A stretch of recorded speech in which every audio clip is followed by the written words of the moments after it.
Hello guys, what's up? So in this quick video I'm going to show you how you can get the Disney dog filter on Snapchat. So for this you can go to this website. Link to this website I'll give in the description box below. Here in this website you will see the snap code for this filter. If you're browsing this website in your laptop or PC, you can scan the snap code with your Snapchat mobile app. And if you're browsing this website in your mobile, just tap on the snap code and you will see this pop-up. Unlock for 1 hour, tap on it. Okay, and this is the filter. Basically this filter is not meant for animals, but you can give it a try on your dog.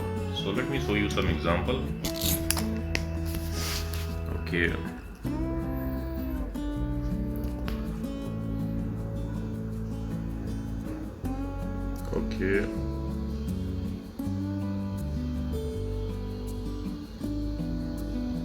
likewise you can change the eyebrows and eye colors.